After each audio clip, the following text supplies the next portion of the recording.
Beneath the ground in China lies a tomb that has remained sealed for more than 2,200 years. Scientists know where it is. They know who is buried there. They may even have some idea of what is inside, but they still refuse to open it. Because this is more than a tomb. It may be a death trap.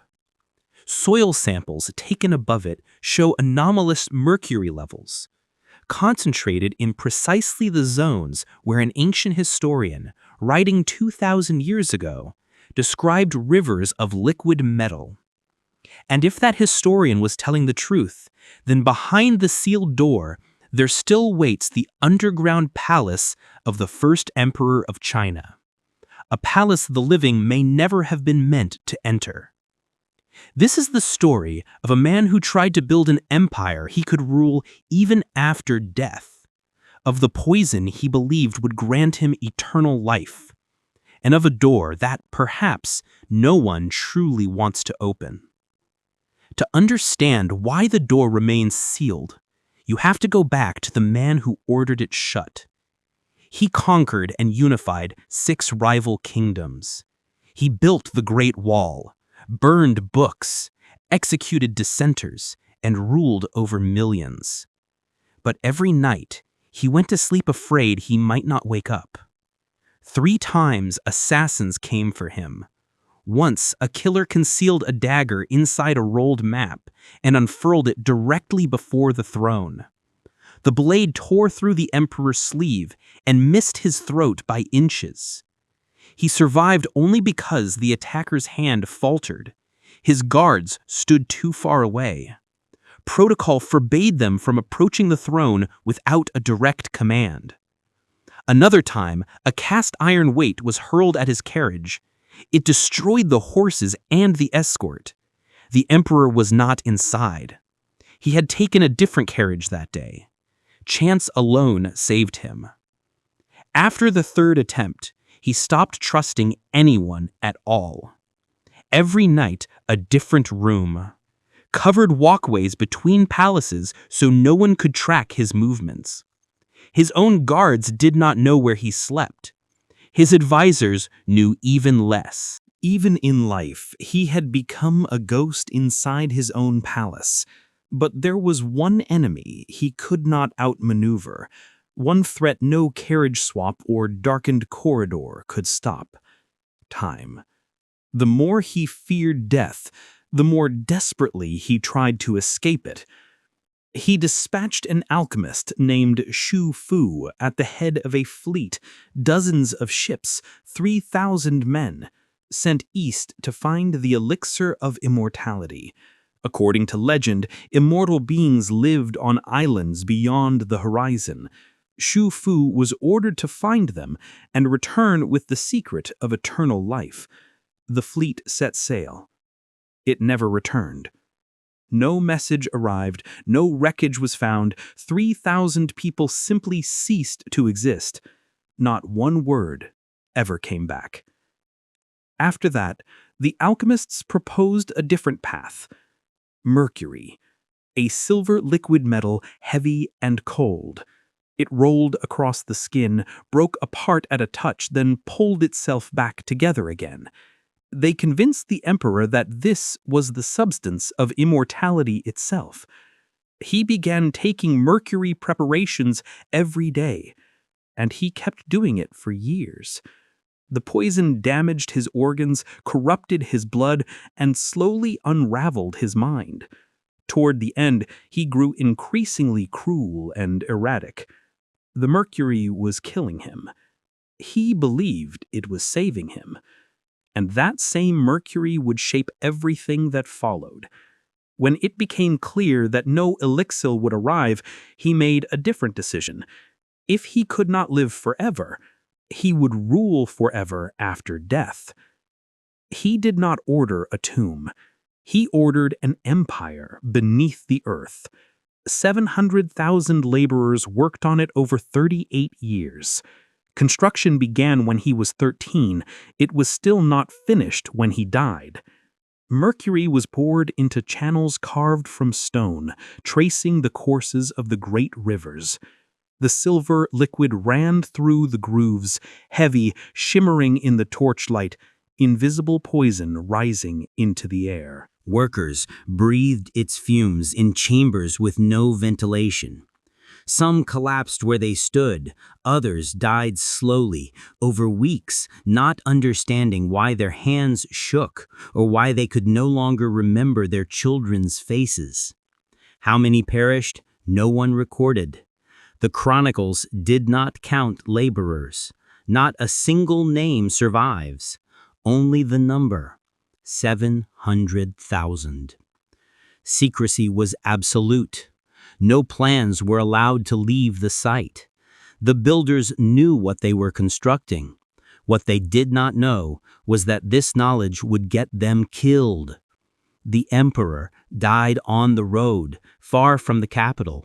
His body was carried back in a sealed carriage, surrounded by cartloads of salted fish to mask the smell. His inner circle pretended he was still alive, brought meals to the drawn curtain, delivered reports, collected empty dishes. The heir ordered construction completed and the tomb sealed. Then he gave one more command.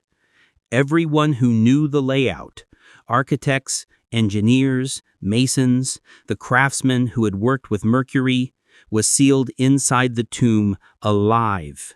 The doors dropped. The passages were filled with stone. None of them ever came out. Any knowledge of the underground palace died with the last builder. Then the mound was buried under earth. Trees were planted. Within a few generations, the location of the entrance was forgotten. Within a few centuries, it had become legend. 2,200 years passed, and the next person to find what lay beneath would do so with a shovel, digging a well. In 1974, in Shanxi province, farmers were digging a well. The soil was red-orange, dense, smelling of dry clay. A shovel struck something smooth. They cleared the dirt and found a fragment of a clay face. It had wrinkles around the eyes and a half-open mouth. This was not a mask. It was the face of a specific person. One of the heads was carried to the village. The farmers thought they might be able to sell it. Archaeologists arrived weeks later and found it sitting on a windowsill in a peasant's house. And they understood, beneath these fields lay something no one had suspected. Trench by trench, an army rose from the earth. 8,000 life-sized figures. Infantry, archers, cavalry, chariots. And every face was unique. No two were exactly alike. Someone had sculpted portraits of real soldiers, 8,000 individual faces, standing in formation for 22 centuries in total darkness. But the real shock was not how many there were. The first figures brought to the surface were still painted in vivid color. Bright red uniforms, blue insignia, green and violet details on the armor. The paint had survived more than 2,000 years in sealed earth, without oxygen, without light. Then air touched the surface. The lacquer began to dry, crack, and curl. Within minutes, the color faded. Within days, it flaked away completely. 22 centuries of color, gone in less than a week. What looked at first like a triumph became an irreversible loss, and a warning that could not be ignored. Contact with this place destroys the very things it preserved. Because the terracotta army was not the tomb, it was only the guard. The burial chamber itself lay further in, deeper, beneath a mound 76 meters high, untouched. And after what had just happened to the paint, no one was willing to risk what might happen next. But the most unsettling discovery came later. Geophysicists took soil samples from above the burial chamber. Mercury levels were anomalously high and not evenly distributed. They were concentrated in specific zones that matched the contours of underground structures, in precisely the locations where the historian Sima Chan had described rivers of liquid silver. He was writing roughly a century after the burial. He had never seen the chamber. He had never met anyone who had been inside it. He had not made it up. The mercury was there. Which raises a question no one has fully answered. How did he know the layout if the builders were sealed inside and every plan destroyed? Perhaps from workers who survived early phases of construction. Perhaps from confessions passed down through generations, whispered at the end of someone's life. But there were few survivors, if any at all. And if Sima Qian was right about the mercury, what else did he get right? He described more than rivers of silver. He described mechanical crossbows aimed at every entrance, set to fire at anything that moved. A ceiling of crushed pearls and gemstones arranged as a map of the night sky. Whale oil lamps designed to burn for centuries. Mountains cast in bronze. Rivers and seas flowing with mercury, all to scale. An entire empire, frozen and miniature, waiting in the dark. If even part of that is real, opening the chamber without complete preparation could be catastrophic. Mercury at room temperature releases vapor, invisible, odorless, lethal with sustained exposure. A sealed space holding rivers of the substance for 2 millennia would be saturated far beyond any safe threshold. Opening it without full containment could send that vapor into the surrounding soil, into the groundwater, and into the air above one of China's most densely populated regions.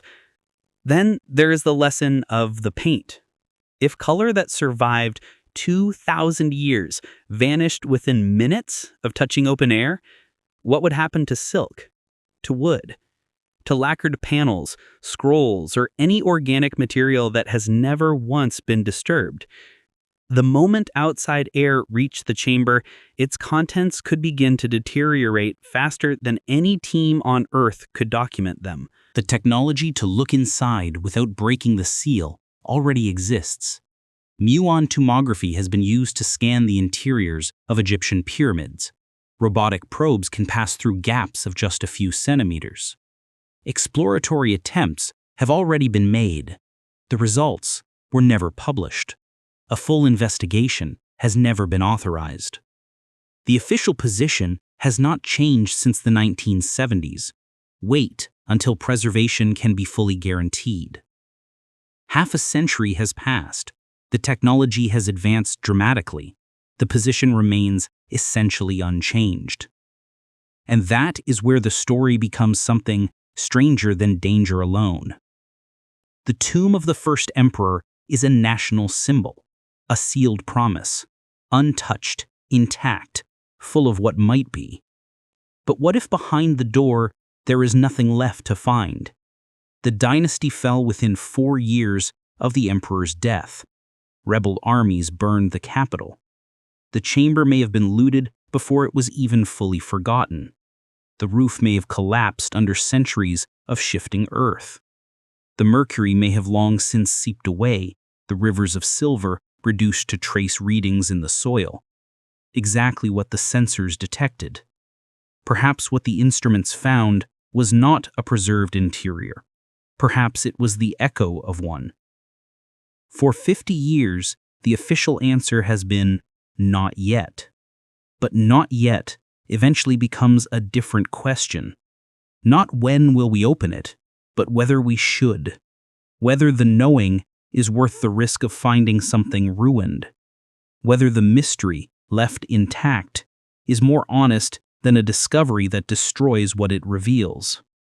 The emperor spent his reign trying to cheat death by controlling what came after him. He sealed the builders inside. He buried the maps. He poured in the mercury.